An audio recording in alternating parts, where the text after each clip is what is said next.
चलिए नमस्कार। तो आज के इस वीडियो में हम लोग पढ़ेंगे राज्य के नीति निर्देशक तत्व के बारे में। अंग्रेजी में कहे तो डायरेक्टिव प्रिंसिपल, यहाँ पे थोड़ा स्पेलिंग मिस्टेक है, ये होगा यहाँ पे directive principle of state policy. संक्षेप में इसको कहेंगे डीपीएसपी, यानी कि directive principle of state policy. ठीक है, डीपीएसपी को इस्तेमाल करेंगे बार बार क्योंकि ये थोड़ा लंबा होता है नाम।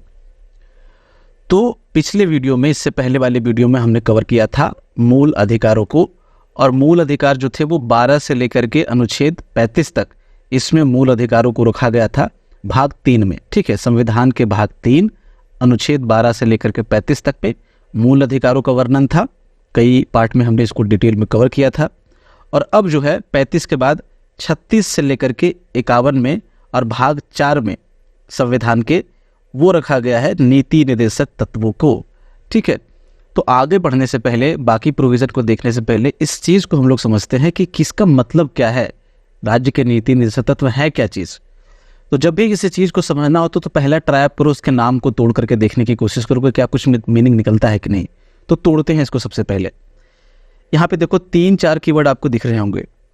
राज्य, उसके बाद है नीति, फिर है निर्देशक तत्व, यानी कि वैसे तत्व, राज्य के नीति निर्देशक तत्व, वैसे तत्व जो कोई निर्देश दे रहा हो, कुछ डायरेक्ट कर रहा हो किसी को। निर्देश करना मतलब बताना कि इधर जाओ उधर जाओ। ठीक है, कुछ ऐसी चीजें हो रही हो। किसको निर्देश कर रहा होगा वो? राज्य को। कब निर्देश करेगा? जब वो नीति बनाएगा, जब कोई पॉलिसी बनाएगा। मतलब कि राज्य के नीति निर्देशक तत्व या फिर नीति निर्देशक सिद्धांत भी कर सकते हैं, डायरेक्टिव प्रिंसिपल इसको अंग्रेजी में बोला जाता है। ये तत्व वैसे तत्व है, यानी कि निर्देशक तत्व वे तत्व है जो राज्य को उसकी वो जब नीतियां बनाता है, राज्य जो है कोई कानून बनाएगा, कोई पॉलिसी बनाएगा, कोई नीतियां बनाएगा, तब उसको दिशा निर्देश प्रदान करता है। फिर से, नीति निर्देशक तत्व वे तत्व हैं जो राज्य को नीतियां बनाते वक्त जो है वो उसको बताता है कि आपकी जो पॉलिसी है, आपके जो कानून है, नीतियां जो है वो किस दिशा में होना चाहिए, किस डायरेक्शन में होना चाहिए, उसको डायरेक्ट करता है ये। ठीक है, उसको निर्देशित करता है ये। ठीक है, तो इस चीज को आपको ध्यान में रखना है। आई होप आपको एक बेसिक आइडिया जो है वो लगा होगा। आप बाकी जैसे जैसे देखेंगे आपको और चीजें जो है वो क्लैरिटी आपको आती जाएगी। इसको भारतीय संविधान में कहां से लिया गया था? इसको लिया गया था आयरलैंड के संविधान से। अगर कोई पूछे, ऐसे पूछा तो नहीं जाना चाहिए कि आयरलैंड के संविधान में कहां से लिया गया, तो उसको लिया गया था स्पेन के संविधान से। ठीक है, स्पेनिश कॉन्स्टिट्यूशन से जो है वो आयरलैंड में आया और आयरलैंड से हमने इसको अडॉप्ट किया था। तो जैसा कि मैंने आपको बोला कि ये जो है डीपीएसपी जो है एक तरह के सिद्धांत या आदर्श है जो राजनीतियां बनाते समय जो है वो ध्यान में रखेगा, उसको दिशा निर्देश देगा। अभी और देखेंगे हम लोग थोड़ा सा। देखो एक चीज और, अब इसमें कहा जा रहा है कि गैर न्यायोचित है। इसी को समझने से पहले एक और कॉन्सेप्ट समझते हैं। व्यक्तिगत अधिकार। व्यक्तिगत अधिकार का मतलब होता है लोगों का अधिकार, हमारा अधिकार आपका अधिकार। ठीक है, पर्सनल राइट लोगों का। संविधान सभा में इस चीज को लेकर के काफी बहस चली, अधिकारों को लेकर के। ठीक है, कुछ लोगों का कहना था कि ये भी अधिकार डाल दो, वो भी अधिकार डाल दो। अच्छा चीज पहले आप समझो, अधिकार दो तरीके के हुए, न्यायोचित और गैर न्यायोचित। इसको बोलते हैं अंग्रेजी में जस्टिसिएबल, इसको बोलेंगे नॉन जस्टिसिएबल। इसका उल्टा होगा वो। न्यायोचित का देखो मतलब है कि वैसा कोई भी अधिकार जो आपको अगर प्रदान किया गया है और आपको उसका उल्लंघन हो या फिर राज्य द्वारा, सरकार द्वारा वो अधिकार आपको नहीं दिया जाए, तो उसको लागू करवाने के लिए आप कोर्ट जा सकते हो, न्यायालय जा सकते हो। जैसे जितने भी मूल अधिकार दिए गए हैं भाग 3 में, वो अगर उल्लंघन हो किसी व्यक्ति का या फिर उसको सरकार की तरफ से प्रोवाइड नहीं करवाया जाए, तो वो व्यक्ति सीधे अनुच्छेद 32 के अंतर्गत जो है वो न्यायालय नहीं, सुप्रीम कोर्ट सीधे जा सकता है। ठीक है ना, लागू करवाने के लिए। और कोर्ट जो है वो फिर लागू करवाएगी, सरकार को आदेश देगी कि आप करो इस चीज को, रिट जारी करेगी।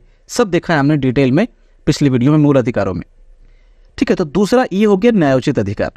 दूसरा है गैर न्यायोचित अधिकार, यानी कि अगर आपके मूल अधिकार, अगर कोई भी अधिकार अगर गैर न्यायोचित अधिकार है और वो उल्लंघित होते हैं, उसका उल्लंघन होता है, वो आपको नहीं मिलता है, तो उसको लागू करवाने के लिए आप कोर्ट नहीं जा सकते, न्यायालय नहीं जा सकते। वैसे अधिकारों को हम लोग बोलेंगे नॉन जस्टिसिएबल राइट या फिर गैर न्यायोचित अधिकार। तो ये जो अधिकार था, खास करके ये जो मूल अधिकारों की जो सूची थी, उसमें जो है वो कुछ लोग कह रहे थे कि शिक्षा का अधिकार भी होना चाहिए, काम का भी अधिकार होना चाहिए, बहुत सारे। ठीक है, होना चाहिए, सबको लग रहा था कि यार जितने अधिकार इस भाग में आ सके उसको डाल दो।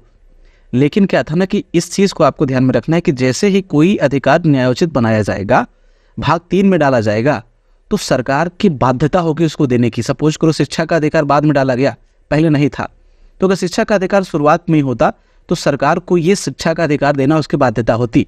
मान लो रोजगार का अधिकार अगर मूल अधिकार होता तो सबको जो है वो रोजगार का अधिकार प्रदान करना पड़ता। लेकिन क्या था कि उस समय भारत के पास इतने संसाधन नहीं थे, एक देश के रूप में वो नया भी आज़ादी हो रहा था और इतना सारा जो है वो पैसा उसके लिए चाहिए था ना, स्कीम के लिए पैसा चाहिए, ठीक है। तो अगर आपको रोजगार का अधिकार दे दिया गया सभी लोगों को, तो सरकार इतना पैसा लाएगी कहाँ से? तो उस समय जो है वो नहीं डाल सकती थी। तो एक सलाहकार थे संविधान सभा के BN राव, थोड़ा वीडियो लंबा होगा, होने दो, कोई दिक्कत नहीं है, समझना इंपॉर्टेंट है। ये थे आपके जो BN राव सर थे, वो संविधान सभा के सलाहकार थे BN राव। इन्होंने एक सुझाव दिया कि ऐसा करो कि जो बहुत ज़रूरी जो है वो आपके अधिकार है उसको मूल अधिकारों की कैटेगरी में डालो, उसको भाग 3 में डालो संविधान के, और जो थोड़ा लेट से लागू किए जा सकते हैं, थोड़े कम ज़रूरी हैं, उसको आप क्या करो कि गैर न्यायोचित कैटेगरी में डालो भाग 4 में। यानी कि जब हमारे पास रिसोर्सेस होंगे, भारत के पास पैसा होगा, संसाधन होगा, भारत धीरे जैसे से विकसित होगा, तो समय समय पे जो है वो इसको हम लागू करते रहेंगे, यानी कि हम बाध्यता इसकी नहीं रखेंगे लागू करने की, ठीक है। तो इसको माना गया इस सलाह को, और 2 तरीके के अधिकार जो है वो क्रिएट किए गए संविधान के अंदर। एक रखा गया भाग 3 में जिसको कहा गया मूल अधिकार, ये न्यायोचित है, ये जरूरी है आपको प्रोवाइड करने के लिए, आपको दिए गए, ठीक है। और दूसरा जो है वो रखा गया अधिकारों की जो सूची थी वो भाग 4 में नीति निर्देशक तत्वों के रूप में। यानी कि नीति निर्देशक तत्व जब आगे पढ़ेंगे तो एक तरह के अधिकार भी हैं, जैसे बोला जाता है कि सबको समान और निःशुल्क विधिक सहायता जो है वो दी जाए, फ्री लीगल एड की बात की जाती है, तो अधिकार ही हुआ ना, सबको शिक्षा का अधिकार प्रोवाइड करवाना चाहिए, अनुच्छेद 45 बोलता था पहले, अभी तो उसको बना दिया गया ना शिक्षा का अधिकार। तो ये सब अधिकार ये थे एक तरह के, तो ये भी एक तरीके के अधिकार है जो गैर न्यायोचित हैं, ठीक है।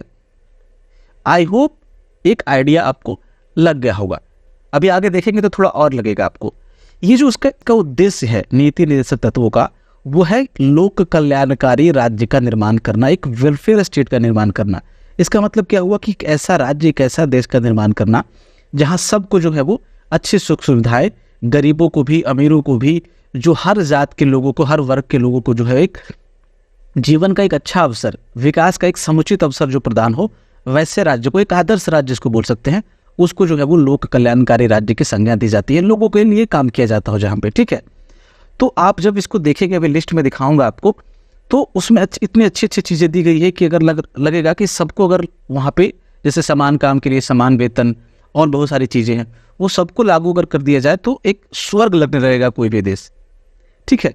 आगे बढ़ते हैं, अब देखो, अब शुरू करते हैं हम लोग अनुच्छेद 36 को एक एक करके, सारा अनुच्छेद 36 से लेकर के 51 जो है हम लोग कवर करेंगे और देखते जाएंगे कि क्या क्या प्रोविजन है उसमें। सबसे पहले अनुच्छेद 36 आता है, इसमें राज्य की परिभाषा दी गई है। जैसे आपका जब भाग 3 देखा था तो अनुच्छेद 12 में राज्य की परिभाषा दी गई थी, उसी प्रकार इसमें भी पहले शुरुआत में राज्य की परिभाषा है। इसमें राज्य की परिभाषा में कुछ नहीं कहा गया है, इसमें सिर्फ इतना कह दिया गया है कि राज्य का वही अर्थ होगा जो भाग 3 में था। तो भाग 3 में किस अनुच्छेद में था? 12 में था। इसमें देखो, अगर आपने नहीं देखा, अगर देखा होगा तो आपको वो मामला क्लियर होगा। फिर भी राज्य का मतलब होता है, अगर नहीं समझ में आया आपको, बहुत कॉम्प्लिकेटेड हो, तो सरकार समझ लीजिएगा जहां भी इसका वर्णन आए, ठीक है। वैसे इसका अर्थ देखो क्या है, राज्य में क्या क्या आता है। राज्य में आएगा आपका संसद, विधानसभा, राज्यों की सारी विधानसभाएं, ठीक है। सरकार का कोई भी अंग जो है इसमें सब उसमें शामिल होंगे। संसद हो गया, विधानसभा हो गया आपका, उसके बाद केंद्र सरकार होगा आपका, सेंट्रल गवर्नमेंट, राज्य सरकार इसमें आएंगे, स्थानीय सरकार जितने भी हैं, जैसे पंचायती राज, जो उसके बाद जो इंस्टीट्यूशन थे आपका पंचायत हो गया, ठीक है, पंचायत लिखने में थोड़ी प्रॉब्लम हो जाती है मुझे, नगर निकाय हो गया आपका, नगर पालिका, नगर परिषद, इस तरह की चीज़ें, ये सब आएगी उसमें। जितनी भी सरकारी कंपनियां हैं, सरकारी निकाय है, वो सब उसमें आएंगे। और इवन की कोई प्राइवेट संस्थान भी है, निजी निकाय भी है, सपोज करो, और सरकार के लिए कुछ काम कर रही हो, सरकार की तरफ से कुछ काम कर रही हो, वो भी जो है वो राज्य की परिभाषा में आएगी। यानी कि राज्य का मतलब सरकार समझो आप, ठीक है। जब भी बोलो कि राज्य को, जैसे इसमें था ना पार्ट 3 में कि राज्य को ये करवाना चाहिए, राज्य ये अधिकार सुनिश्चित करेगा, यानी कि सरकार ये अधिकार सुनिश्चित करेगी। जो भी राज्य को कौन रिप्रेजेंट कर रहा है, राज्य को सरकार ही रिप्रेजेंट कर रही है, ठीक है। तो केंद्र सरकार हो, राज्य सरकार हो, संसद हो, राज्य विधानसभा हो, सब इसमें जो है वो आएंगे। तो वही है, इसमें सिर्फ इतना ही कहा गया है कि राज्य का वही अर्थ होगा जो भाग 3 में है, अनुच्छेद 12 में जो है। अब है अनुच्छेद 37 में देखो क्या कहा गया है कि ये जो डीपीएसपी है, नीति निर्देशक तत्व हैं, ये न्यायालय के द्वारा परिवर्तनीय नहीं है। वही चीज है कि गैर न्यायोचित हैं, न्यायोचित जो है वो नहीं है, गैर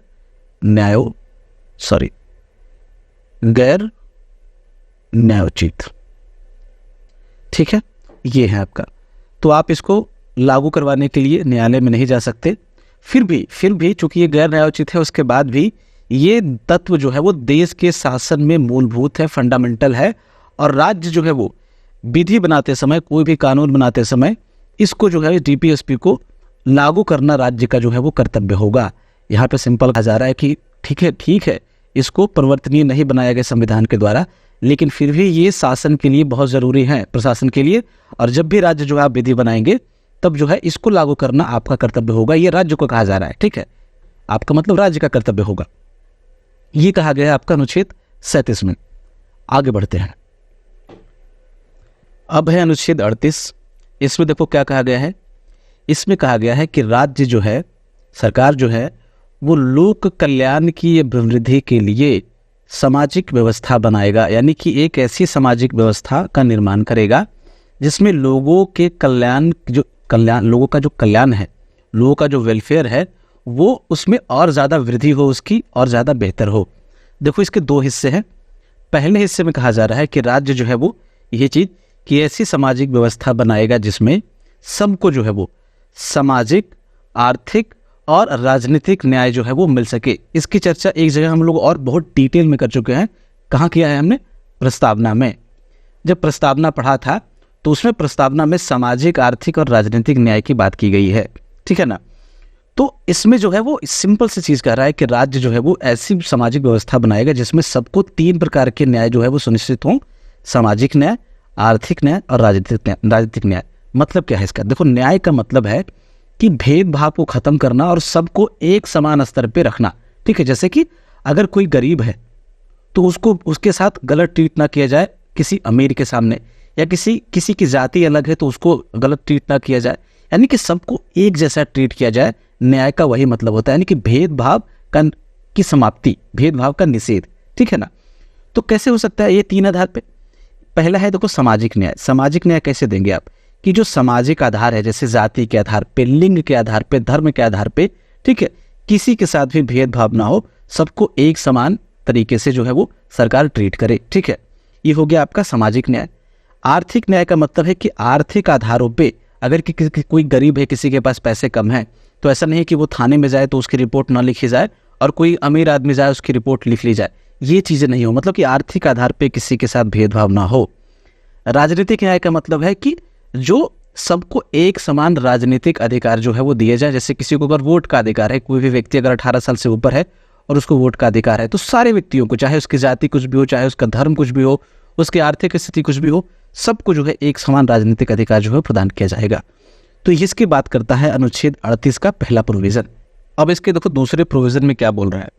इसमें कहा जा रहा है कि राज्य जो है वो कुछ असमानताओं को जो नीचे दिए गए हैं, इसको समाप्त करने का जो है वो प्रयास करेगा। असमानता का मतलब कि कहीं पे गैर बराबरी होना, उसको बोलते हैं हम लोग असमानता, ठीक है। कौन कौन सी असमानता है?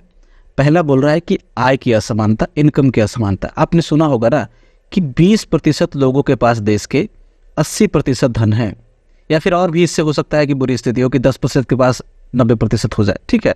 यानी कि कुछ लोगों के पास जो है वो बहुत कम संसाधन है, बहुत कम जो है वो इनकम है, और कुछ लोगों की करोड़ों में है, अरबों में है, ठीक है। तो ये जो असमानता है उसको जो है राज्य जो है वो कम करने का प्रयास करेगा। ये चीज की बात हो रही है। प्रतिष्ठा की असमानता, यानी कि जो स्टेटस की असमानता है, कोई बहुत हाई स्टेटस वाला है, कोई लोअर स्टेटस वाला है, इस चीज को भी थोड़ा सा राज्य जो है वो कम करने की कोशिश करेगा। जो सुविधाएं हैं, सुविधाओं की असमानता है लोगों के बीच। अब किसी के पास 6 बंगले जो है किसी के खाने पड़े हुए हैं, किसी को बेचारा फूस का घर नसीब नहीं है, किसी के पास कोई छप्पर नहीं है, ठीक है, वो फुटपाथ पे कुछ लोग रह रहे हैं। तो ऐसी जो है सुविधाओं की जो असमानता है उसको जो है वो राज्य जो है वो घटाने की कोशिश करेगा।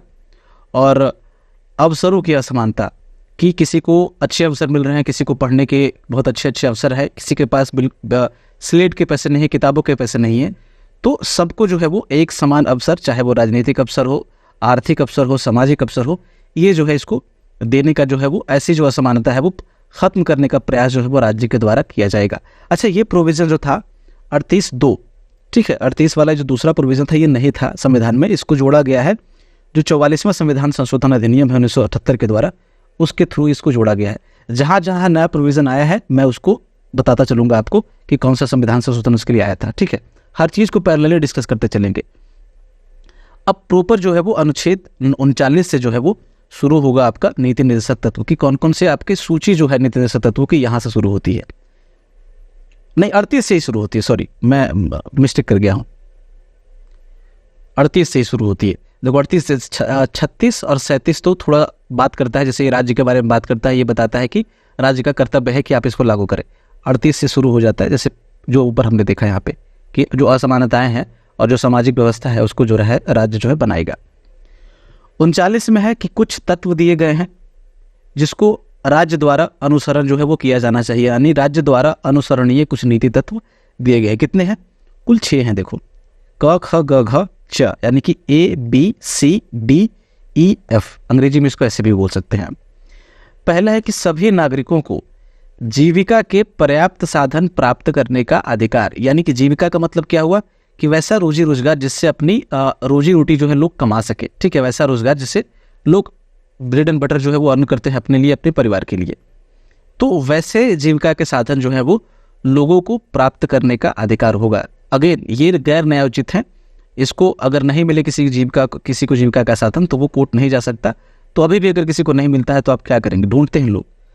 ख जो है वो सामूहिक हित के लिए समुदाय के भौतिक संसाधनों का संवितरण, यानी कि यहाँ पे आपका जो इक्वल डिस्ट्रीब्यूशन ऑफ रिसोर्सेस है उसकी बात की जा रही है कि जितने भी संसाधन है देश में, जो भौतिक संसाधन है उसका लोगों के बीच जो है वो एक समान वितरण किया जाए। ये चीज़ तो अभी होती दिख नहीं रही है, ये तो पॉसिबल अभी है नहीं। कि बताया ना आपको कि असमानता बहुत है भारत में, किसी के पास बहुत ज़्यादा संसाधन है, बहुत ज़्यादा धन है, किसी के पास बहुत कम है। तो ये जो संसाधन का सम वितरण की बात हो रही है, ये एक स्थिति है जिसको करने के लिए राज्य प्रयास करेगा, ऐसा कहा जा रहा है, ठीक है। यानी इसको उल्टा कह सकते हैं ये चीज़ कि असमानताओं को घटाने का प्रयास करेगा, ठीक है, जो संसाधन की असमानता है। तीसरा है आपका कि धन और उत्पादन के साधनों का संकेंद्रण पर रोक, यानी कि ये धन के संकेंद्रण पर रोक की बात कर रहा है। जो कंसंट्रेशन ऑफ वेल्थ है, इसी का एक आप अलग रूप बोल सकते हैं कि धन जो है वो एक व्यक्ति के हाथ में, यानी कुछ लोगों के हाथ में, जैसे है ना कि 90% लोगों के हाथ में, 80% जो धन है वो सिर्फ 20 या 10% लोगों के हाथ में है। ये चीज़ें नहीं होनी चाहिए, और जो वो धन है वो गरीबों की तरफ जाना चाहिए, वो डिस्ट्रीब्यूट होना चाहिए ताकि सबका जो है वो पूरे देश का सर्वोत्तम कल्याण हो सके, ठीक है, मैक्सिमम जो है वो वेलफेयर हो सके। इस चीज़ की जो है वो राज्य कोशिश करेगा, ठीक है। घ में तो ये हो गया आपका ख और ग। अच्छा, ये मैं आपको जो बताता चल रहा था, मूल अधिकारों में भी चर्चा की थी कि ये बहुत इंपॉर्टेंट है ख और ग। 39 स और 39 ग, इसकी चर्चा हम लोग फिर लास्ट में करेंगे नीचे। ये मूल अधिकारों के अपवाद है, इस चीज़ को आपको ध्यान में रखना है। 14 और 19 के कैसे हैं, अगर आपने पढ़ा होगा तो ठीक है, नहीं पढ़ा होगा तो अभी करेंगे हम लोग लास्ट में इसको। मैं रिकमेंड करता हूं कि एक बार आप जाकर के वो वीडियो देख लिए पहले, उसके बाद ये देखेंगे तो ज़्यादा प्रॉफिट होगा आपको।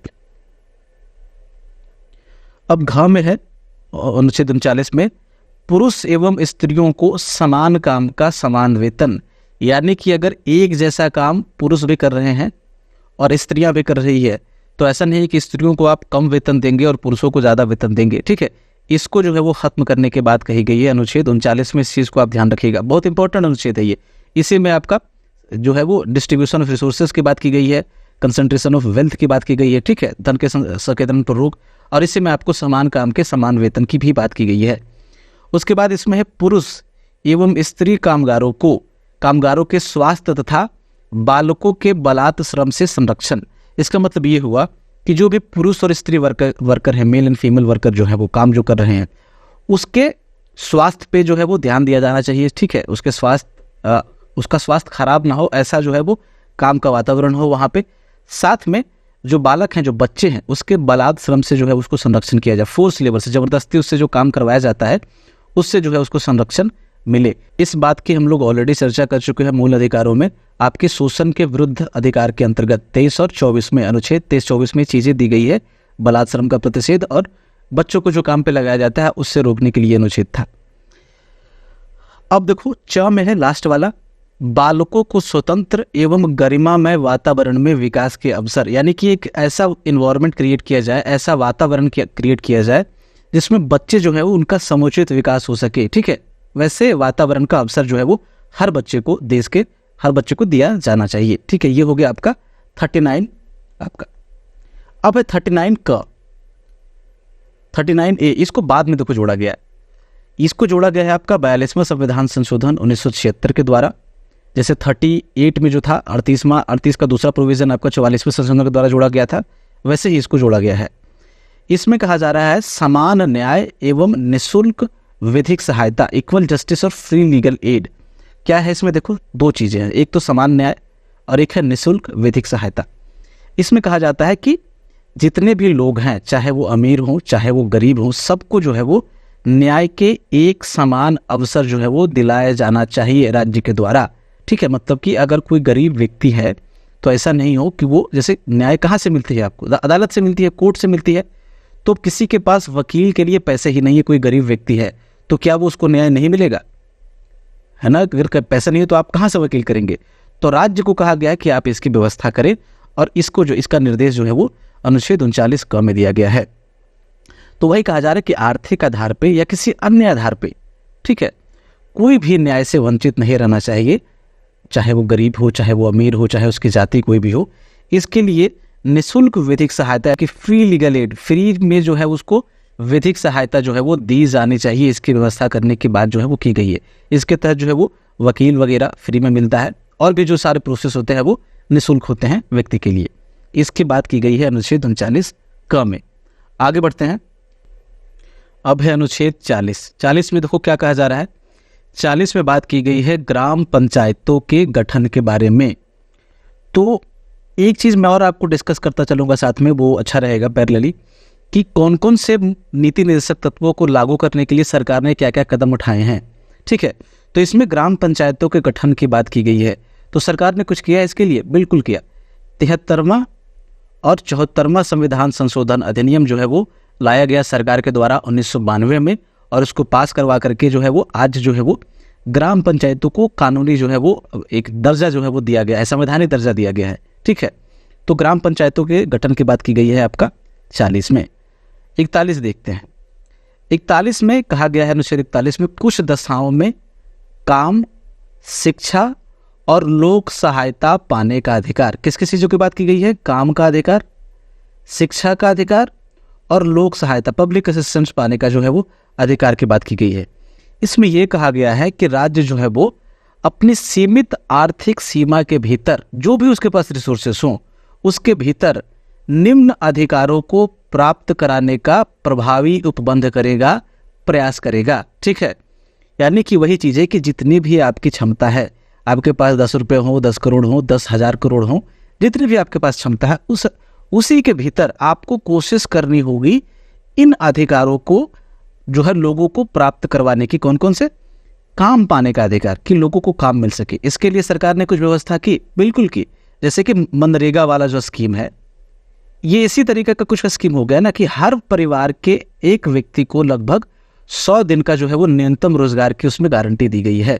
ठीक है, इसमें डेटा ऊपर नीचे हो सकता है स्कीम के का, वो आप देख लीजिएगा। मैं बता रहा हूं कि मनरेगा ऐसी स्कीम है जो इस तरह की व्यवस्था करती है। शिक्षा का अधिकार, पाने का अधिकार दूसरा में ये कहा गया है। इसके लिए आपका जो, हालांकि इसकी बात आपको अनुच्छेद 45 जब आगे देखेंगे आगे जो है उसमें भी की गई है। तो उसके लिए सरकार ने शिक्षा का अधिकार अधिनियम लाया। बेकारी, बुढ़ापा, बीमारी और निःशक्तता की दशा में जो है वो लोक सहायता पाने का अधिकार, सरकारी सहायता पाने का जो है वो अधिकार हो इन परिस्थितियों में। यानी कि जब वो कोई व्यक्ति कमजोर हो जाए, चाहे बीमारी के कारण हो, बुढ़ापे के कारण हो, तो जैसे वृद्धा पेंशन हो गया, लोगों को बुढ़ापे में पेंशन दिया जाता है। ठीक है, कुछ बीमारी है तो उसके लिए कुछ अलग से व्यवस्था की गई है। सीनियर सिटीजन है तो कई जगह पे उनको छूट दी जाती है। ठीक है ना, तो राज्य ने कोशिश की है कि कुछ कुछ माध्यमों से जो है वो उनकी जो है वो सहायता कर सके। तो ये हो गया आपका अनुच्छेद 41, यानी कि इन अधिकारों का उपबंध जो है वो राज्य के द्वारा किया जाएगा, जितने भी उसके पास रिसोर्सेस हो उसके तहत। अब है अनुच्छेद 42। इसमें क्या कहा गया है? इसमें कहा गया है कि ये जो राज्य है उसके द्वारा 2 चीजों की व्यवस्था की जाएगी। पहला है काम की न्यायसंगत और मानवोचित दशाओं को सुनिश्चित करना, यानी कि जहां पे लोग काम करते हैं उसका जो वातावरण है वो न्याय संगत होना चाहिए और मानवोचित होना चाहिए, मतलब लोगों के काम करने लायक होना चाहिए। ऐसा नहीं कि बहुत ज़्यादा कहीं पे गर्मी है वहाँ पे आप लोगों को काम करवा रहे हो तो वहाँ पे आप थोड़ी सी पंखा, एसी, कूलर जो भी हो सकता है उसकी व्यवस्था करो। प्रॉपर टॉयलेट्स हो। अगर कोई खतरे वाला काम कोई व्यक्ति कर रहा है, सपोज करो कोई बिजली मिस्त्री है, तो उसके लिए क्या करना होगा कि आपको प्रॉपर सुरक्षा उपकरण दिए जाने चाहिए। कोई सफाई करता है, नालियों की सफाई या फिर कोई भी सफाई कर्मी है, उसको प्रॉपर जो है ग्लव्स होना चाहिए हाथ में, और भी चीज़ें जो है मास्क होने चाहिए। इन चीज़ों की जो है यानी कि एक अच्छा जो है वो काम के वातावरण की जो है व्यवस्था करनी होगी।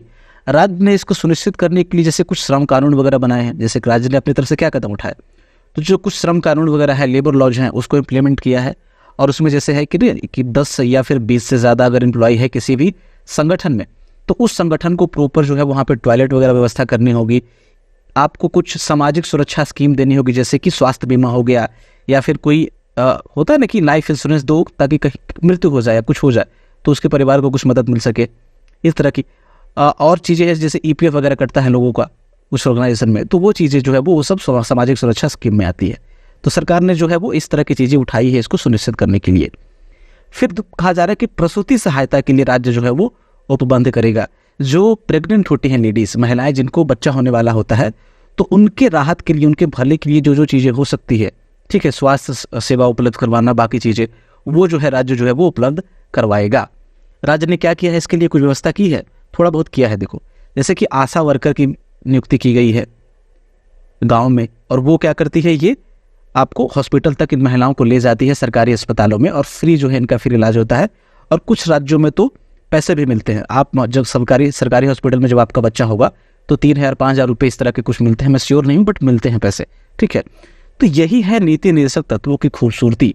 देखो फिर से मैं समझाने की कोशिश करता हूँ आपको कि मैंने ऊपर क्या कहा कि ये एक प्रकार के निर्देशक तत्व है, निर्देश देते हैं सरकार को नीतियां बनाने के लिए। अब सरकार ने क्या किया, सरकार को लगा कि हमें कुछ नीतियां बनानी है लोगों की भलाई के लिए, तो क्या बनाए, तो वो जाकर के भाग 4 में जाकर के झांके की नीति निर्देशक तत्वों में, वो जाकर उन्होंने देखा कि अच्छा संविधान ने क्या सलाह दिया है, क्या निर्देश दिया है कि प्रसूति सहायता के लिए बंद करो, तो सरकार ने आशा वर्कर को नियुक्त कर दिया। सरकार ने जो है सरकारी हॉस्पिटलों की व्यवस्था अच्छी कर दी, ठीक है। तो यानी कि संविधान ने निर्देश दिया, नीति निर्देशक तत्वों ने निर्देश दिया, और सरकार ने जो है वो पॉलिसी बनाई, अपनी नीति बनाई। ये है नीति निर्देशक तत्व। थोड़ी बहुत और क्लैरिटी जो है वो आपको बढ़ रही होगी, ठीक है, आई होप। अब है अनुच्छेद 43 इसमें देखो क्या कहा गया है कि सभी कामगारों को, सभी वर्कर्स को जो है, वर्कर के लिए जो है वो निर्वाह मजदूरी इत्यादि की जो है वो व्यवस्था की जाए। राज्य को ऐसा निर्देश दिया गया है। इसी में है, देखो फिर से देख सकते हैं कि राज्य सभी कामगारों को काम निर्वाह मजदूरी, यानी कि न्यूनतम जो मजदूरी होती है, मिनिमम वेजेस जिसकी बात करते हैं वो, शिष्ट जीवन स्तर यानी कि कच्चा जीवन स्तर, और अवकाश, इन सभी चीज़ों को सुनिश्चित करने वाली काम की दशाओं को उपलब्ध करवाएगा राज्य। जो ऊपर हमने बात की है ना 42 में कि काम की अच्छी दशा यानी कि अच्छा वहाँ पे वातावरण होना चाहिए, लगभग वही चीज़ है। इसके साथ ही सामाजिक और सांस्कृतिक अवसर जो है वो कामगारों को जो है वो प्रदान किया जाएगा राज्य की तरफ से। तो वही है कि अगर कोई व्यक्ति काम कर रहा है तो उनको इन चीज़ें दो, क्योंकि अब कोई थकता भी है ना, तो उनको छुट्टी भी दो, हफ्ते में 1 दिन कम से कम, ठीक है। जो प्रॉपर जो उसका मजदूरी होता है कम से कम वो दो, जिससे उसका निर्वाह हो सके। बहुत ज़्यादा ना दो तो कम भी ना दो, एक जीवन स्तर जो है उसका अच्छा हो जाए। इस तरह की चीज़ें जो है इसमें बात की गई है। सामाजिक और सांस्कृतिक अवसर वही है। सांस्कृतिक अवसर का मतलब कल्चरल चीज़ें कि गाना बजाना, मनोरंजन की चीज़ें हो सकती है वो करो, और सामाजिक जो चीज़ें मैंने आपको बताई कि सामाजिक आधार पर उसको आगे बढ़ने के अवसर दिए जाने चाहिए, ठीक है। आगे जो है वो गाँव में कुटीर उद्योगों की बात की गई है अनुच्छेद 43 में ही, 43 में ही। कुटीर उद्योग का मतलब क्या है, छोटे छोटे जो उद्योग होते हैं जो गांव में स्थापित किए जा सकते हैं, जैसे बीड़ी पत्ता कोई बनाता है उसके उद्योग हो गए, बीड़ी बनाने वाला। फिर महिलाएं जो कढ़ाई बुनाई करती है वो उद्योग हो गया। इन सारे जो चीज़ें हैं उसको कुटीर उद्योग जो है वो कहा जाता है। इसके गांव में जो है वो विकसित करने की बात की गई है। और ये गांधीयन प्रिंसिपल है, गांधीवादी सिद्धांत है। कुछ लोग जो है वो नीति निर्देशक तत्वों को कई किताबों में देखेंगे, लक्ष्मीकांत हो गया, कई सारी किताबों में देखेंगे कि उसको बांट करके पढ़ाया गया है, समाजवादी, उदारवादी और गांधीवादी। ठीक है, तो ये गांधीवादी सिद्धांत है। मैंने आपको बांट कर नहीं पढ़ाया, मैं बताऊंगा आगे क्यों। ठीक है, क्योंकि वो समझने में दिक्कत होती है फिर लोगों को। पहले एक बार सीरियली देख लो, उसके बाद उसको बांट लेना अपने हिसाब से। मैं बताऊंगा आगे, वो भी वर्गीकरण थोड़ा सा एक्सप्लेन कर दूंगा। तो ये गांधी बाबा का एक सपना था कि गांव है ना जो, वो आत्मनिर्भर होना चाहिए। आत्मनिर्भर गांव की बात करते थे वो, कि गांव में ही लोगों को रोजगार मिले, गांव अपना सेल्फ सफिशिएंट हो, अपनी चीजें खुद जनरेट करे। ठीक है, उन चीजों की बात करते थे। ये कब होगा? जब गांव में थोड़े छोटे छोटे उद्योग जो है वो होंगे। ठीक है, तो इसकी बात की गई है अनुच्छेद 43 में। बहुत इंपॉर्टेंट, ये बहुत पूछा जाता है ये। अब है 43 का 43A। इसमें देखो क्या कहा जा रहा है, पहले था नहीं, तो इसको जोड़ा गया 42वें संविधान संशोधन के द्वारा 1976 में। और इसमें कहा गया है, उद्योगों के प्रबंध में कामगारों के भाग लेने के लिए कदम उठाना। यानी कि जो वर्कर हैं, किसी उद्योग में काम कर रहे हैं, किसी फैक्ट्री में काम कर रहे हैं, किसी कंपनी में काम कर रहे हैं, वो सिर्फ काम ही ना करें, वहाँ पे कुछ ऐसा प्रबंध किया जाए कि उसके प्रबंधन में, उसके मैनेजमेंट में भी वो हिस्सा ले सके। यानी कि अगर मान लो कि बोर्ड ऑफ डायरेक्टर में कोई वर्कर का कोई प्रतिनिधि होगा, तो हो सकता है वो उनके लिए कुछ अच्छी चीज़ें जो है वो, चाहे वो काम की अच्छी दशाएं हों या और भी सारी अच्छी चीज़ें हैं, वो उसकी बात करके बार्गेन करके होता है ना, कि उनके लिए उपलब्ध करवा सकता हो। ठीक है, अब कामगार का दुख कौन समझेगा? जो खुद कामगार होगा। तो इनके प्रतिनिधि भी प्रबंधन में होने चाहिए, इसकी बात की गई है यहाँ पे। अनुच्छेद 43 ख, मतलब 43 ख, 43B कहेंगे इसको। ठीक है, इसको भी जोड़ा गया बाद में 97वां 97th जो संविधान संशोधन था 2011 में, इसको जोड़ा गया है। और सहकारी समितियों के संवर्धन, सहकारी समितियों के विकास की बात की गई है। यानी कि जैसे कि सहकारी समितियां क्या होती है कि बहुत सारे लोग जो है वो, ढेर सारे लोग एक जगह आते हैं, एक साझा हित के लिए, एक कॉमन जो है वो इंटरेस्ट के लिए वो एक जगह इकट्ठा होते हैं, फिर काम करते हैं। जैसे आपका दुग्ध उत्पादन सहकारी समिति, जैसे अमूल है, एक बहुत अच्छा एग्जाम्पल है। पहले एक सहकारी समिति हुआ करती थी, आज भी कुछ इसी मॉडल पे वो चलती है। आप देखेंगे किसानों की समितियां होती है, कृषि उत्पादन समितियां, फिर कृषि साख समितियां, पैक्स जिसको बोला जाता है गांव में, वो क्रेडिट वगैरह देती है ना, ऋण वगैरह मुहैया कराती है। पैक्स सुना होगा आपने नाम, PSCS, इस तरह की चीजें। तो इनके संवर्धन की बात की गई है अनुच्छेद 43 ख में। आगे बढ़ते हैं 44 में। 44 क्या है देखो, नागरिकों के लिए समान सिविल संहिता की बात की गई है। बहुत इंपॉर्टेंट है, common civil code. Common civil code, ये अभी मोदी गवर्नमेंट में भी बहुत ज़्यादा इसकी चर्चा हो रही है कि सरकार को ये चीज़ लानी चाहिए, सरकार को एक चीज़, मतलब इसका विरोध भी बहुत ज़्यादा है और इसका एक्सेप्टेंस भी बहुत ज़्यादा है कि लोग, जो लिबरल लोग हैं, जो पढ़े लिखे लोग हैं, वो चाहते हैं कि ये आ जाए। देखो पहले है क्या, समझो इस चीज़ को। पहले इसको पढ़ देता हूँ, उसके बाद समझाता हूँ। यहाँ पे कहा जा रहा है कि राज्य जो है वो भारत के समस्त राज्य क्षेत्र में एक समान सिविल संहिता प्राप्त कराने का प्रयास करेगा। कॉमन सिविल कोड का मतलब होता है कि जितने भी भारत के नागरिक हैं उनके लिए एक समान जो है वो कानून होंगे, चाहे वो विवाह के कानून हो, चाहे वो तलाक के कानून हो, चाहे बच्चा गोद में लेना, कुछ भी। ये जो पर्सनल लॉ है, अभी जैसे सबके अलग अलग कानून है, जैसे हिंदुओं के अलग कानून है, मुस्लिमों के अलग कानून है। जैसे हिंदुओं में क्या है ना कि हिंदू व्यक्ति जो है एक से ज़्यादा बीवी रख नहीं सकता, वरना गैर कानूनी होगा वो। इसमें सीधा लिखा गया है, कोई भी अगर आप जॉब कर रहे हो, सरकारी नौकरी, तो आपकी एक बीवी अगर जिंदा है आपकी, तो दूसरा बीवी आप नहीं, मतलब दूसरी शादी नहीं कर सकते। जबकि इस्लाम में जो है वो व्यवस्था की गई है कि आप 4 बीवियाँ रख सकते हो।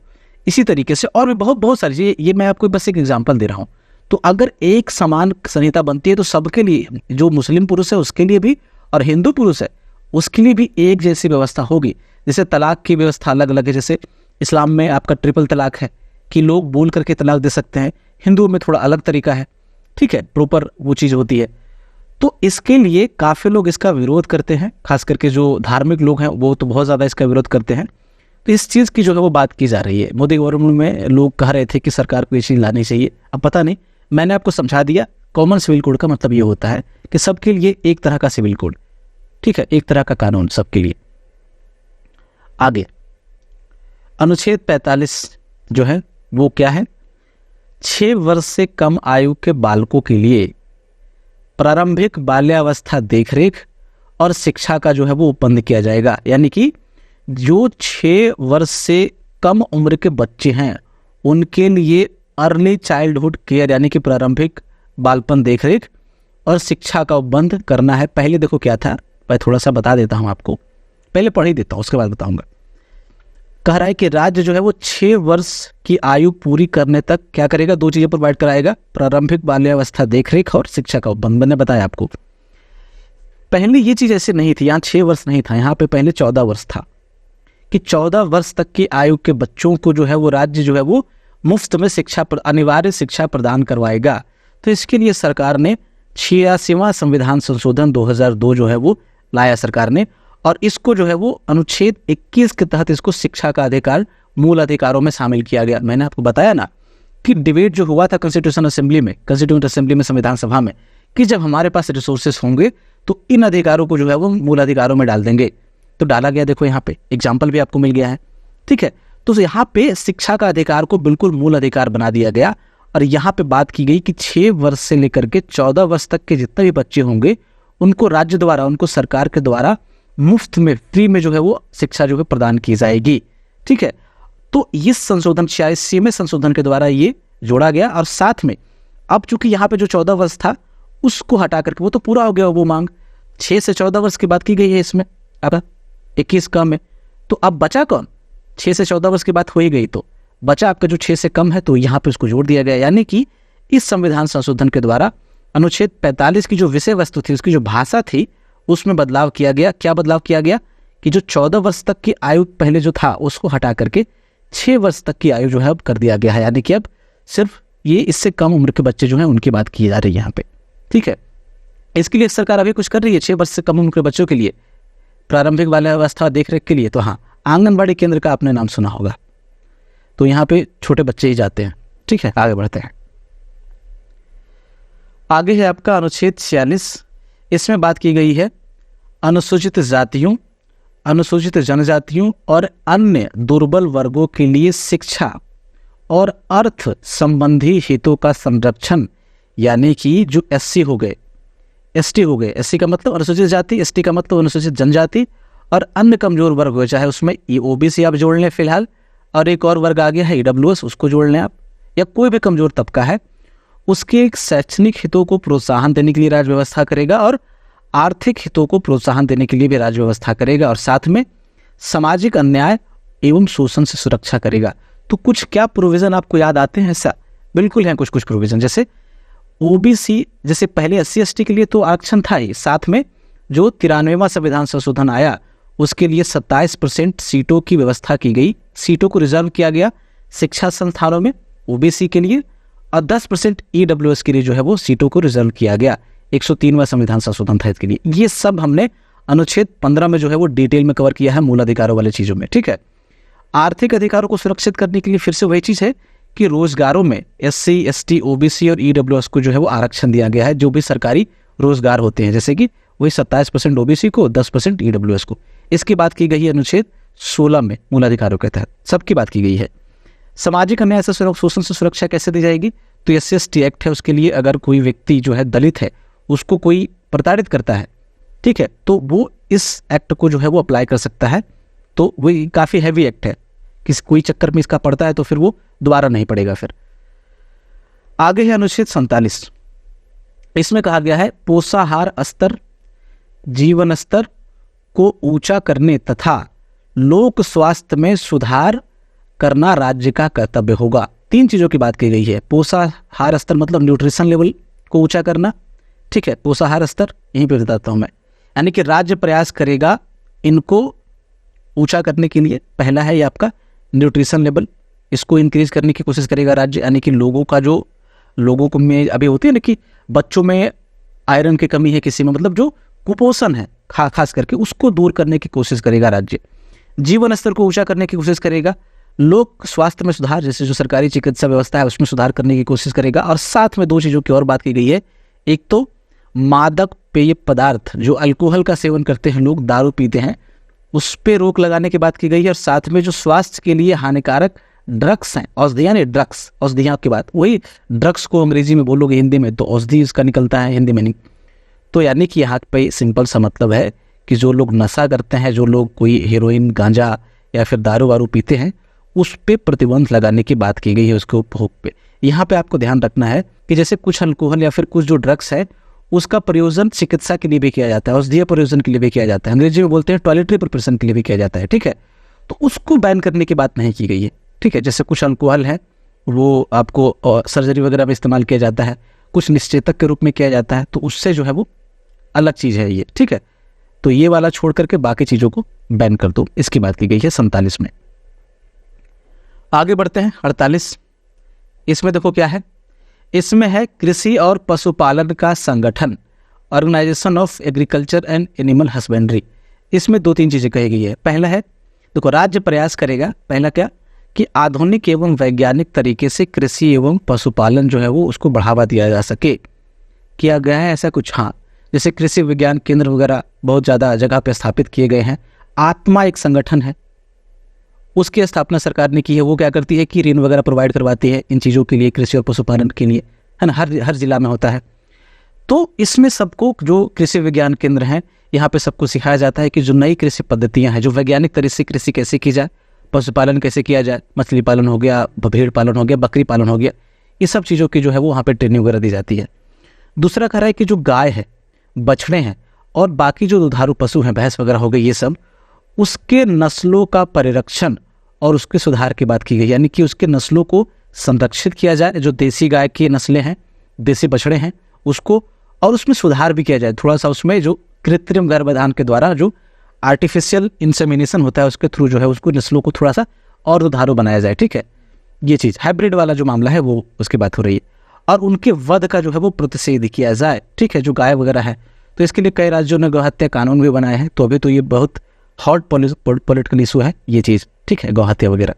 तो इसकी बात की गई है अनुच्छेद 48 में। अब है 48 का। 48 का में बात की गई है 48A में, पर्यावरण का संरक्षण एवं संवर्धन। और दूसरा है वन्य तथा वन्य जीवों का संरक्षण, यानी कि जो जंगल है उसका संवर्धन करो आप, जो पेड़ पौधे हैं उसका, और जो जंगली जीव जंतु हैं और फॉरेस्ट है उसका भी जो है उसका संरक्षण की बात की गई है। इसके लिए सरकार ने समय समय पे जो वन सुरक्षा अधिनियम है, फॉरेस्ट कंजर्वेशन एक्ट, वो बनाया सरकार ने। वन्य वाइल्ड लाइफ कंजर्वेशन एक्ट उसको बनाया सरकार ने, जैसे प्रोजेक्ट टाइगर चला रही है सरकार, ठीक है, प्रोजेक्ट एलिफेंट है, इस तरह की चीज़ें जो है वो चलाई जा रही है सरकार के द्वारा इसको संरक्षित करने के लिए। ये हो गया आपका आर्टिकल 48A का। आगे बढ़ते हैं। अब है 49 में देखो क्या कहा गया है कि जितने भी राष्ट्रीय महत्व के जो स्मारक हैं या फिर कोई स्थान है राष्ट्रीय महत्व का या फिर कोई वस्तु है, उसके संरक्षण की बात की गई है। जैसे आप कुतुब मीनार देखते हो या फिर लाल किला है, इस तरह के जितने सारे स्मारक हैं, अशोक स्तंभ हो गया, कई जगह देश में है, तो इसकी संरक्षण की बात की गई है। इसके लिए सरकार ने जो है वो जैसे म्यूजियम वगैरह बनाए हैं वस्तुओं के संरक्षण के लिए, संग्रहालय वगैरह, ठीक है। आगे बढ़ते हैं। 50 में कहा जा रहा है कार्यपालिका और न्यायपालिका, दो चीज़ें, कार्यपालिका और न्यायपालिका का पृथक्करण, दोनों को अलग अलग करना भारत में है, बिल्कुल है। कार्यपालिका में देखो कौन कौन से आते हैं, अभी जस्ट इसके बाद जो भाग 4 के बाद आएगा आपका संघ की कार्यपालिका, उसको हम लोग कवर करेंगे, उसमें मैं डिटेल में इसको बताऊंगा, फिर भी आप समझ लो। यहाँ पे कार्यपालिका में आता है कार्यपालिका में आता है राष्ट्रपति, उपराष्ट्रपति, जितने भी प्रधानमंत्री उसके मंत्री परिषद होते हैं वो सब आते हैं संघ की कार्यपालिका में। वैसे राज्य की कार्यपालिका में राज्यपाल वगैरह आएंगे, आपका राज्य का जो मंत्री परिषद है, महान्यायवादी, ये सब जो है वो कार्यपालिका के ही भाग हैं। न्यायपालिका का मतलब जो न्यायालय है, ठीक है। तो इन दोनों के पृथक्करण, इन दोनों को अलग करने की बात की गई है, यानी कि ये एक दूसरे के मामले में दखल न डाले, ठीक है। तो भारत में इसीलिए स्वतंत्र न्यायपालिका की व्यवस्था की गई है। कोर्ट के मामले में ये जो है वो दखल नहीं दे सकते, ऐसी व्यवस्था है सर, ठीक है। स्वतंत्र न्यायपालिका है हमारे यहाँ। अनुच्छेद 51 लास्ट है ये आर्टिकल, उसके बाद बाकी जो प्रोविजन है वो देखेंगे। इसमें कुछ चीज़ों की बात की गई कि राज्य प्रयास करेगा इन 4 चीज़ों की। क्या क्या है? पहला है अंतर्राष्ट्रीय शांति और सुरक्षा की अभिवृद्धि, यानी कि जो अंतर्राष्ट्रीय स्तर पर देशों के बीच जो है वो शांति और सौहार्द यानी और सुरक्षा जो है उसको बढ़ाने का प्रयास करेगा जो राज्य है, सरकार है। राष्ट्रों के बीच सम्मान पूर्वक संबंधों को बनाए रखने की बात की गई है यहाँ पे, यानी कि हर देश के बीच एक मैत्रीपूर्वक संबंध हो सके, अच्छे संबंध हो, इसकी बात की गई है। ग में कहा जा रहा है कि जो अंतर्राष्ट्रीय विधि है, जो आपका इंटरनेशनल लॉज हैं, उसके प्रति आदर बढ़ाने की बात की गई है, यानी कि जैसे कि क्योटो प्रोटोकॉल हो गया या फिर इनक्लूज है, जैसे जो समुद्र से लेकर के जो कानून है समुद्र को लेकर के INCLOS जो है वो हो गया। फिर जो अभी पेरिस संधि चल रही है, यानी कि जो भी अंतर्राष्ट्रीय स्तर पे कानून बनते हैं उसके प्रति जो है वो आदर बढ़ाने के लिए सरकार को कुछ करना चाहिए।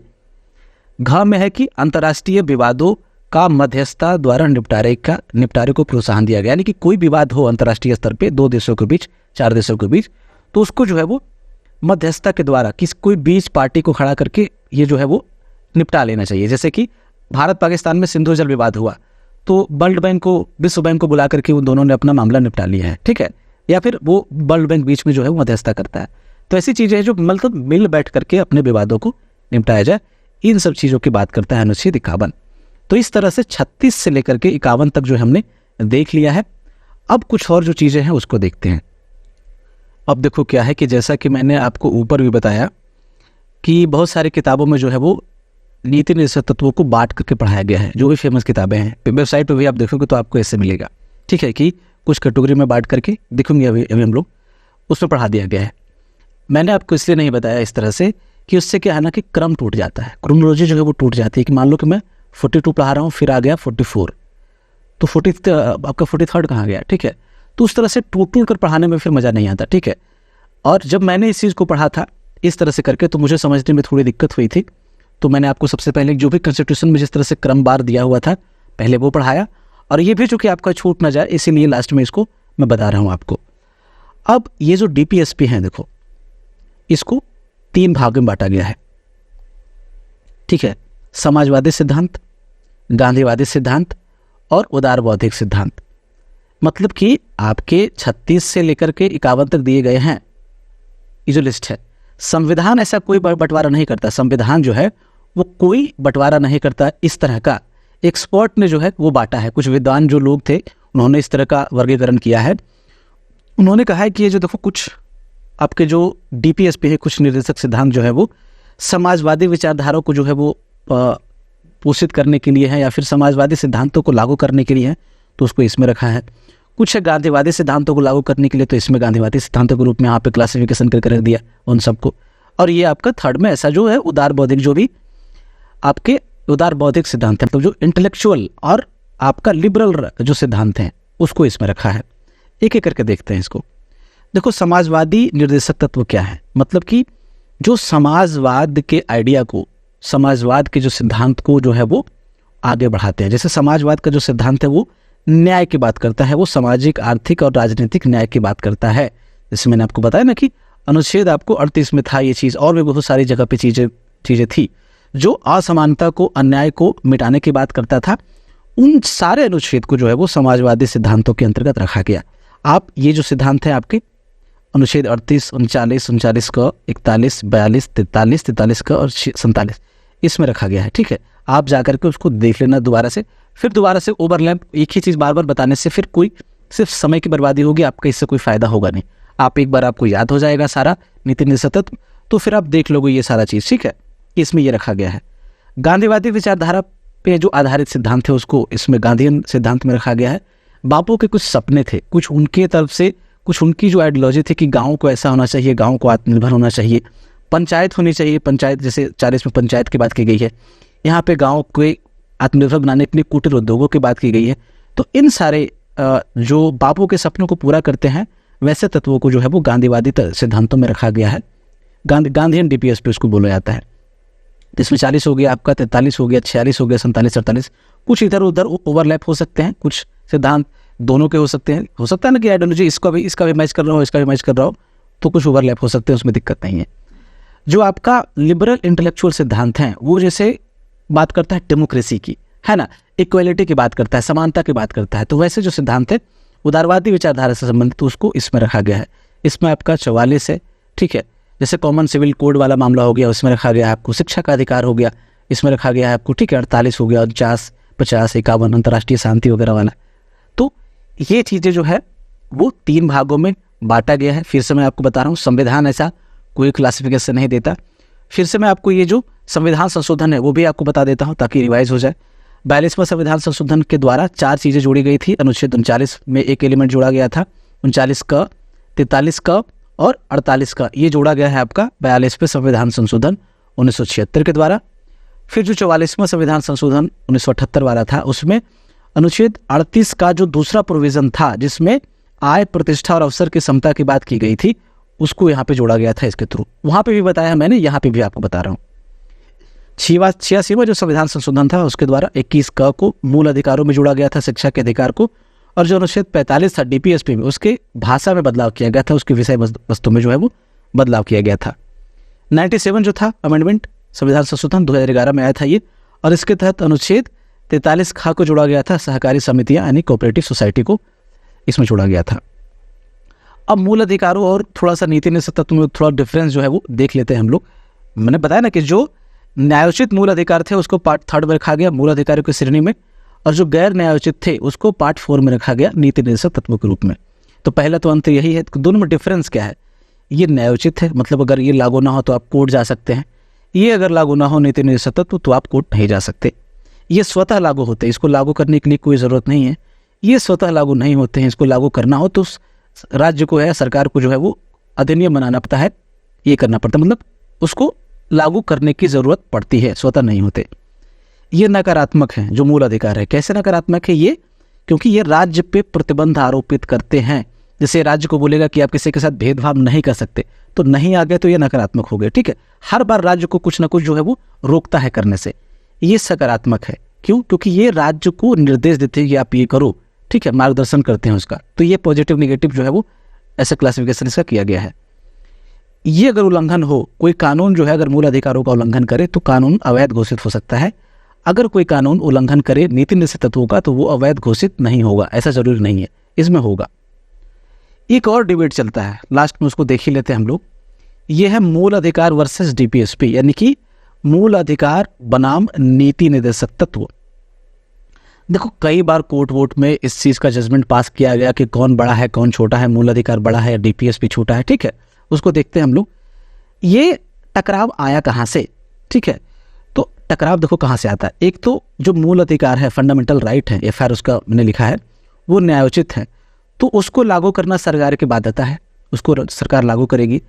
ये जो डीपीएसपी है, नीति निषेध तत्व है, वो गैर न्यायोचित है, उसको सरकार बाध्य नहीं है लागू करने के लिए। लेकिन क्या है, अनुच्छेद 37 दे दिया गया यहाँ पे। 37 में क्या बोलता है, बोला गया है कॉन्स्टिट्यूशन के द्वारा कि आपका कर्तव्य होगा कि आप ये चीज करें, मतलब नैतिक बाध्यता जो है आप पे, ये सरकार पे आरोपित की गई है।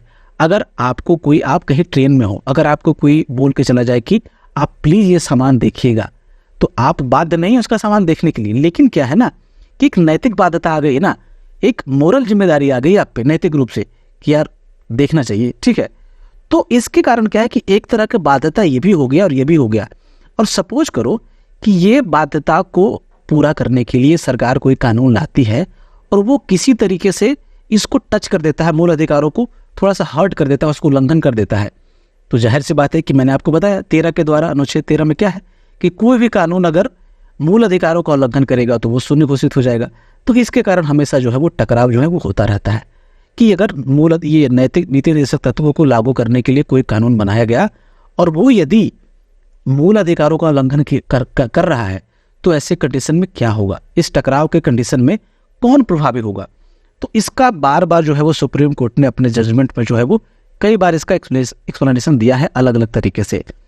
पहला जो मामला है जो इससे रिलेटेड है वो है 1951 का मामला है। इसको बोलते हैं चंपाकम दोराईराजन केस या चंपाकम दोराईराजन मामला। इसमें सुप्रीम कोर्ट ने यह कहा कि यदि मूल अधिकारों और डीपीएसपी में टकराव अगर होता है तो कौन प्रभावी होगा, ये होगा मूल अधिकार प्रभावी। मतलब दोनों कानून टकरा गए, इस कुछ लागू करने के लिए डीपीएसपी को सरकार ने कानून बनाया और वो मूल अधिकारों का उल्लंघन कर दिया, तो मूल अधिकार वैसे ही रहेंगे, ये खत्म होगा। यानी कि जब भी दोनों में टकराव हो तो ये प्रभावी होगा आपका मूल अधिकार, ये कहा गया आपका इस मामले में।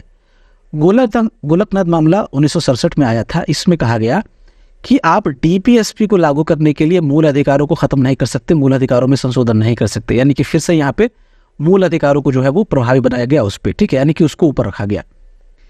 इसको लेकर के आगे जाकर के 25वां संविधान संशोधन हुआ। मैं आपको मूल अधिकारों में 2 बार इसको डिस्कस कर चुका हूँ और मैंने आपको ऊपर भी बोला था 39 वाला जब आया था मामला के नीचे आपको बताऊंगा कुछ ना कुछ, ठीक है।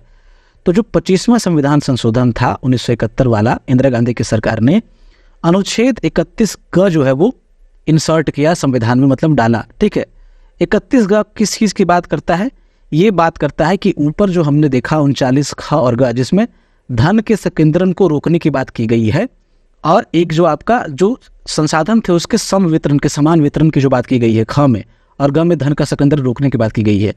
अगर इन नीति निर्देशक तत्वों को लागू करने के लिए सरकार कोई कानून बनाती है और वो यदि अनुच्छेद 14 और 19 का उल्लंघन कर भी दे तो उसको अवैध घोषित नहीं किया जाएगा। ठीक है, इस चीज को आपको ध्यान में रखना है। मतलब कि अगर कोई कानून अनुच्छेद 39 ख और ग को प्रभावी करने के लिए बनाया जाता है उन नीति निर्देशक तत्वों को, और उसके द्वारा इन दोनों अनुच्छेद का उल्लंघन हो जाता है, तो कोई दिक्कत की बात नहीं है, इसको अवैध घोषित नहीं किया जा सकेगा। सुप्रीम कोर्ट ने इसको रिव्यू किया था, सरकार ने कुछ और भी चीजें लाई थी इसके साथ, लेकिन उसको कैंसिल कर दिया था, इसको सुरक्षित रखा था सुप्रीम कोर्ट ने। फिर आपका मिनर्वा बिल मामला आया 1980 में, इसमें भी थोड़ा बहुत जजमेंट इससे रिलेटेड था। इसमें सरकार, ये सुप्रीम कोर्ट ने कहा कि देखो, ना कोई कम है ना कोई ज़्यादा है, मूल अधिकार ना तो ज़्यादा है ना तो डीपीएसपी कम है, दोनों बराबर हैं। ये एक रथ के दो पहिए के समान हैं।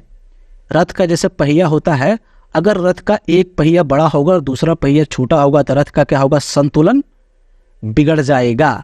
ठीक है, उसी प्रकार से अगर हम एक को बड़ा और एक को छोटा करें तो राज्य का संतुलन बिगड़ जाएगा। इसीलिए दोनों बराबर हैं, रथ के दो पहिए हैं और दोनों इक्वल हैं। ठीक है, रथ के बैलेंस को सही रखने के लिए इसको दोनों का बराबर रखना जरूरी है। लेकिन इसमें सुप्रीम कोर्ट ने एक और चीज भी कहा कि ये जो अनुच्छेद 39 ख और ग है, ये आपका अनुच्छेद 14 और 19 से ज्यादा बड़े हैं। मतलब कि मैंने आपको ये जो बताया, ये चीज को सुप्रीम कोर्ट ने वैलिड करार दिया कि ये बात सही है कि अगर अनुच्छेद 39 ख और ग को लागू करने के लिए इसको हर्ट भी कर दिया जाए, इसका उल्लंघन भी कर दिया जाए, तो यही प्रभावी होगा। ठीक है, ये कानून खत्म नहीं होगा। ठीक है, तो ये चीज था। तो फाइनली ये टॉपिक जो है हमारा कंप्लीट हो गया। आई होप आपको समझ में आया होगा, आपको फायदा मिला होगा। तो फिलहाल इस वीडियो को देखने के लिए आपका बहुत बहुत शुक्रिया, धन्यवाद।